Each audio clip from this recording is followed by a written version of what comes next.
sais quoi, un jour, si je vais à Paris, je joue avec un maillot de l'OL, mon gars. Faut jouer comme ça, c'est bien. À Paris, ils jouent tous avec leur maillot de Paris. Moi, je joue avec mon maillot, mec. Il n'y a pas à chier. J'ai un écouteur qui pend. Ah, d'accord, t'es alcoolique, t'as le droit de le dire. Et ça, oublie pas que sur les micros, c'est dit. La bière sauve des vies, les gars.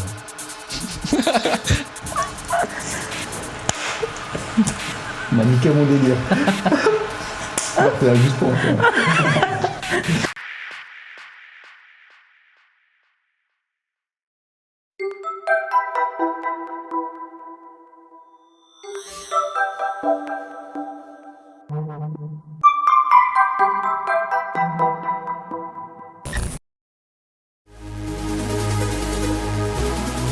Bonjour, moi Organique, cofondeur Obsession avec ce jeune homme ici présent, Tania qui fait la communication.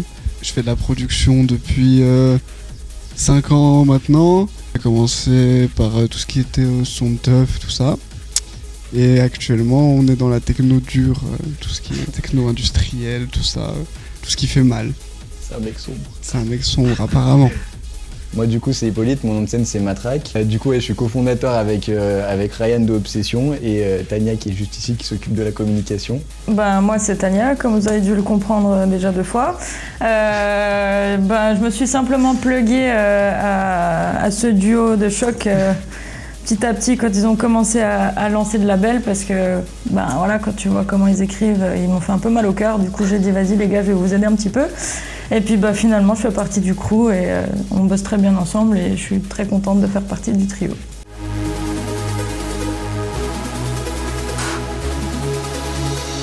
Comme j'ai expliqué, je me suis un peu pluguée à ça, mais je pense qu'il y a une belle histoire à raconter sur comment a été créée Obsession et de quoi c'est parti. Donc je sais pas qui va se lancer, mais je pense qu'il y a une belle histoire à dire. Allez les gars.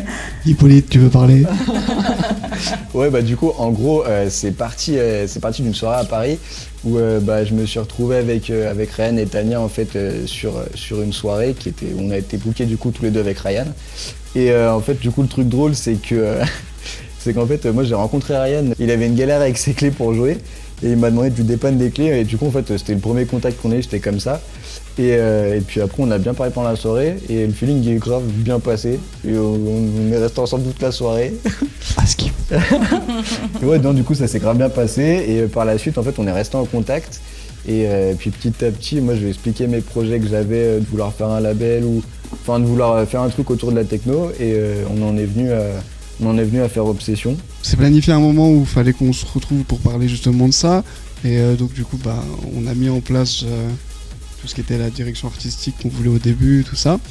Sachant qu'il avait déjà une idée précise à peu près de ce qu'il voulait faire. Moi, j'ai juste apporté un peu à mon côté que je pensais bien aussi. On a joint nos idées. Et de ce fait est née Obsession. Et de base, on était plutôt fixé donc sur ce qui était les events. Et après avec tout ce qu'il y a eu dernièrement, c'était bien. On a fait 2-3 soirées sur Lyon et suite au Covid, on a finalement continué un maximum sur tout ce qui était SoundCloud, tout ça, pour release un maximum d'artistes. Nous, notre but c'est toujours de faire sortir des petits artistes de l'ombre, des petits ou de gros artistes, moyens artistes. Qui sont déter et puis qui ont l'envie d'avancer aussi avec nous et d'apporter des choses qui peuvent nous apprendre et comme ça on s'entraide et tout le monde est content. Au niveau d'Obsession, le nom il est venu comme ça. Il n'y a pas d'explication plus compliquée. T'as proposé et puis on a fait oui. Ouais c'est ça. Et j'avais une idée de nom mais en fait on a gardé ça et ça sonnait plutôt bien, on aimait bien. Et puis c'était sympa. Et le logo il est venu d'un tatouage que j'avais fait, je sais pas si à la cam tu verras, qui est juste ici. Et sur le moment je kiffais bien ça et en fait on l'a pris en logo et on a gardé ça après. Le mec a le logo, moi j'ai le truc tatoué sur le cou alors on est baisé. Donc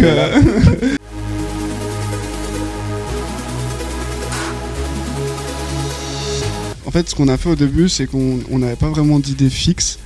Et par la suite, on a fait une première VA qui s'appelle Métampsychose, si je ne me trompe pas. Et suite à cette VA, on va dire que c'est les artistes qui ont le plus collé au label et à notre mentalité. Et du coup, ce qui a fait que c'est resté des amis proches. Et donc on tourne pas mal avec eux, donc on a toute l'équipe Woman, Nuisible, VTM, je vais pas en oublier parce que sinon ils vont me faire la gueule. Il y a Ogma, il y a... Ouais. T'aurais pas dû commencer à citer. Ouais. Il y a une bonne tranchée, on a Aiden aussi qui était là sur les premières VA, on a plusieurs personnes qui, vous irez voir sur SoundCloud. On a décidé de tourner pas mal autour d'eux, tout en gardant de temps en temps certaines releases de plus jeunes artistes inconnus, quoi, ou ou plus grands artistes. Là, on a des gros EP qui arrivent, par exemple. Cette équipe-là, on la garde. On a fait, en nombre de releases, je sais pas combien, mais on en a fait beaucoup quand même. On en a pas mal. On va pas te dire le nombre exact. Ouais. Sachant que on a calmé le truc parce que sinon, on pouvait pas continuer à gérer. Et on tient à faire des choses de qualité pour pas faire de la quantité, mais voilà. Là, la différence sur la DA qu'on veut lancer, que ce soit côté esthétique ou côté musique, on essaye de pousser un peu plus le truc, donc c'est-à-dire par rapport à Matrax, ses covers et tout ce qui est le visuel du label, ont grave évolué et sont passés beaucoup, d'après mon avis, vous me direz, mais moi je trouve que c'est beaucoup plus pro. Et pour les musiques, en fait, on s'est dit que c'est pas qu'on veut pas release tout le monde, mais oui, on veut pas release tout le monde. Parce que les gens, le truc, c'est que si on fait trop de brouillon, vous prendrez le terme comme vous le voulez, mais si on fait trop de brouillon, on risque de se perdre. Et du coup, là, on a décidé de durcir un peu plus la chose pour essayer de sortir un contenu de qualité, parce que si on sort de la merde, ça le fait ni pour vous et ni pour nous. Essayer de pas partir trop dans tous les sens et puis de tenir un chemin. C'est ce qui est dur à faire aussi parce que on a tous nos idées, on est le temps de les mettre en place et puis de mettre un truc qui soit cohérent pour tout le monde. Ça prend un petit peu de temps et puis c'est ce qu'on est en train de mettre en place en ce moment et c'est ce qui est cool. Et puis c'est que les gens aussi qui nous suivent, et c'est ce qu'on voit aussi, c'est qu'ils décrochent pas forcément mais ils suivent notre évolution avec nous et souvent ils nous soutiennent et c'est super cool, c'est trop bien. Nous, on kiffe les retours et puis on a hâte de pouvoir refaire des soirées pour justement voir ce retour en live et puis faire kiffer les gens comme là ils nous font kiffer quand nous on est à la maison. Ce qui est cool, c'est qu'avec Ryan on est vachement opposés niveau musique, quoi. Et du coup on a grave galéré à trouver un truc cohérent au niveau de la DA musicale, quoi. Et au final on a réussi à se mettre d'accord sur des trucs. Et ce qui est sympa, c'est qu'on a des styles qui sont vachement différents. Et du coup, moi, je vais autant mettre en avant tout ce qui va plus se rapprocher de moi, et lui, pareil. Et ça me permet d'avoir des trucs, une DA hyper éclectique. Je sais pas si hybride à mort. Ouais, voilà. Un truc hyper hybride, et au final, je trouve ça super cool. Moi, je sais que j'ai eu du mal au début à trouver des labels parce que j'avais un style de musique qui était hyper hybride et hyper space, que je faisais des mélanges entre plein de styles de musique. Et du coup, ça plaisait pas forcément aux labels un peu puristes, hyper carrés. Et du coup, on essaie de mettre en avant de ouf ces artistes. Donc s'il y en a parmi vous, c'est avec plaisir, quoi. Parce que je sais que c'est galère au début de trouver des labels qui sont assez open sur ces styles-là. Mais nous, ça nous fera plaisir. C'est ce qu'on aime.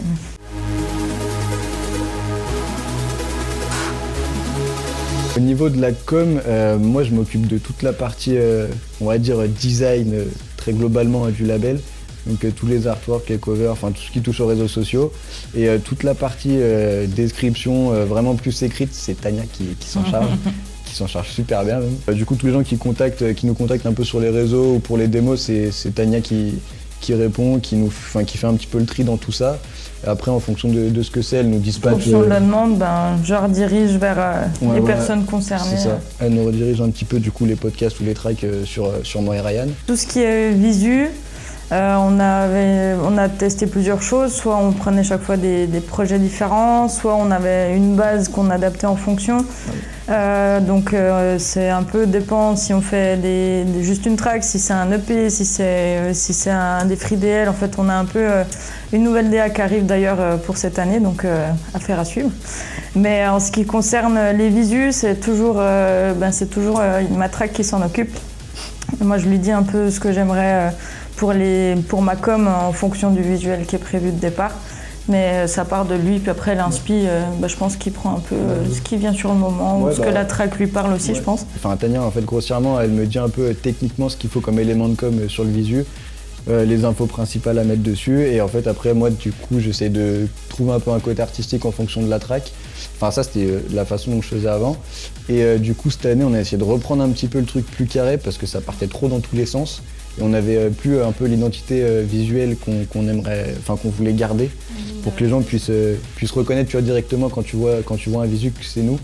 Et du coup, là, je suis en train de tout reprendre petit à petit pour avoir un visu, enfin un template de podcast, un template pour les FreeDL, un template pour les EP. Et essayer de garder une ligne directrice et pouvoir, qu'on puisse nous identifier assez facilement sur des visus.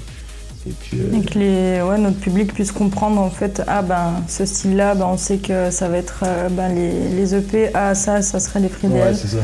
Donc ça permet aussi aux gens qui nous suivent d'avoir des repères aussi pour eux et puis nous aussi d'avoir quelque chose d'uniforme et de cool quoi. Ouais, de ouf. Faut aller voir, c'est stylé de ouf. Il y a du lourd qui arrive là, très très lourd. Après au niveau de l'inspi, avant c'était en fonction des tracks. Du coup vu que je faisais par rapport au track ou au podcast la cover. Et là, on a essayé de vraiment aller chercher un peu plus loin. Et on a vachement, du coup, vous le verrez bientôt, mais on a vachement épuré les designs pour avoir quelque chose de vachement plus léger à l'image. Et parce que le but, c'est qu'on puisse du coup durer, avoir, je sais pas comment on peut dire, mais perdurer dans le temps, voilà, elle a le mot exact. Qu'on puisse perdurer dans le temps. Et du coup, je voulais vraiment qu'on parte avec une base beaucoup plus carrée au niveau des visus et que sur nos soirées, on puisse du coup garder la ligne artistique en fait.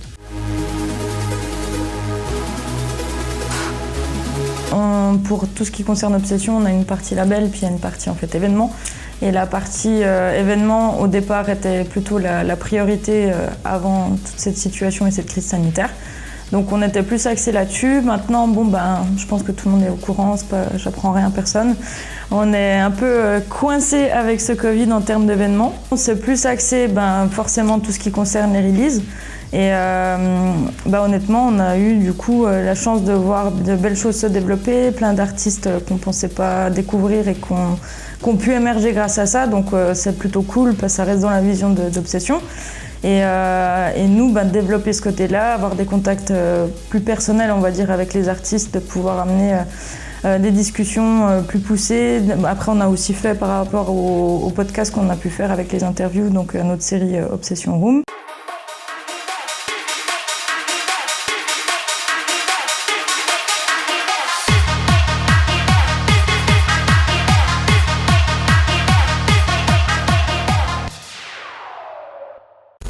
Où justement ça on n'aurait certainement jamais fait, en tout cas pas tout de suite, s'il n'y avait pas eu le Covid. Donc ça a amené d'autres belles choses finalement. C'est compliqué pour les artistes en eux-mêmes, mais nous on a quand même plutôt bien rebondi. Ça nous a permis de développer vraiment toute la DA beaucoup plus stricte, beaucoup plus carrée en fait, qu'on aimerait vraiment mettre en place. On a pu vraiment mettre quelque chose de chouette en place à l'interne pour qu'après, quand on aura nos événements qui reprendront, qui pourraient être que plus fous quoi. Qu'est-ce qu'on pense des soirées à Lyon, nous ? On pense que c'est lourd, hein. C'est de la balle. C'est la ville lumière, Lyon, de toute manière, donc les soirées sont cool. Il y a énormément d'endroits où on peut faire la fête. Tu sortais où, toi, au début, genre, tu cites un lieu à Lyon? Au tout début, mes premières soirées, quand j'avais pas encore 18 ans, le seul endroit où je pouvais gruger avec une carte d'identité d'un pote, c'était au Ninkasi. Toi-même, tu sais, vous me voyez, je vous vois. J'ai passé des bêtes de soirées là-bas, sachant que moi je commençais par tout ce qui était soirée tribecore, psytrance, tout ça. J'étais une vraie teufeuse. Un mec bizarre à la base un peu. Ouais, Il vraiment. est parti aux couilles. J'étais un mec brosson. C'était un enfant perturbé. La première soirée techno, je crois que j'ai fait ici, c'était je crois les Jacob. Ouais. Transbourg. Ouais, au Transbourg. Les grosses Jacob XXL avec Handsome, Motion et tout ça. Et là, je suis tombé amoureux de la scène techno lyonnaise. Et après, j'avais 18 ans, donc après, j'ai commencé à sortir dans plusieurs clubs, que ce soit Petit Salon, Le Sucre, tous les clubs qui sont connus pour ça à Lyon. Et franchement, le public, les gens, ils sont chauds, les DJ, ils sont chauds, les systèmes son, ils sont chauds. Il y a tout qui est hot. Ce qui est de Lyon, pour les 2-3 fois où j'ai pu venir à titre personnel et les événements qu'on a pu faire avec Obsession, j'ai trouvé une ambiance folle, chaude, les gens sont motivés.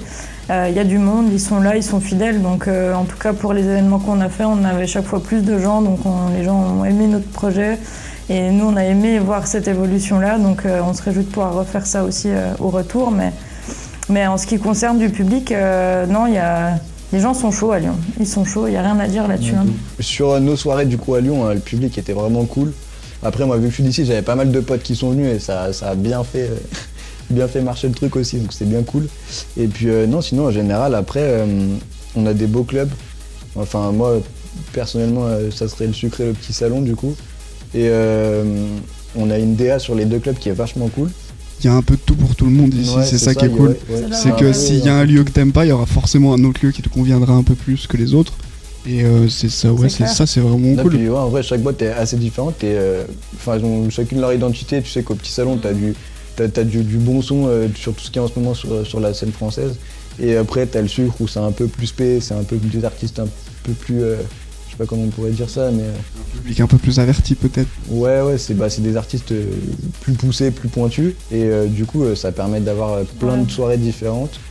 Et pareil, après, le Sucre, ils ont un espace qui est ouf en rooftop, quoi. Et les lieux sont cool. Donc, non, franchement, à Lyon, rien à dire. Hein, on est bien servi. Patate Lyon. Patate. On n'oublie pas la péniche Loupika.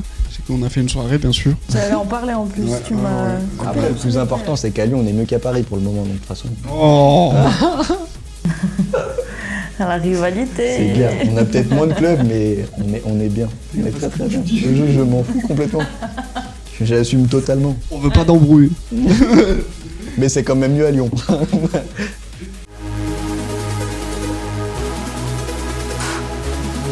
Sur les projets à venir, on a recordé un petit stream il n'y a pas longtemps, qui est bien sympa et qui est déjà en train de sortir et qui va continuer de sortir pendant que tu regardes cette vidéo. Du coup, si tu veux aller check ça, c'est avec plaisir. C'est ça, c'est sur notre chaîne YouTube Obsession.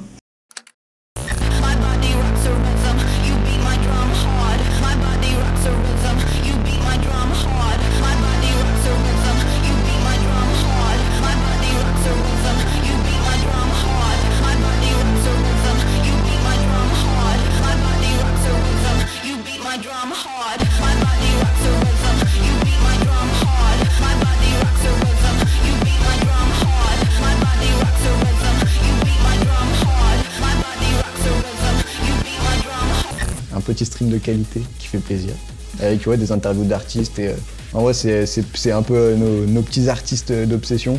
Et franchement, c'était vraiment cool de faire ça avec eux. Et il y a moyen de bien kiffer. Donc ouais, il y a plein de nouveautés qui arrivent, des gros EP qui arrivent aussi, donc si tu te fais chier, tu vas aller regarder ça, c'est avec plaisir.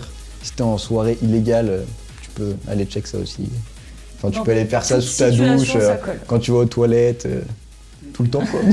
Obsession est là ça. pour toi dans n'importe quelle cas de situation. Quand tu prends le tram, le bus. Il y a du son dur. Dur. C'est... Ouais, je sais pas quoi dire.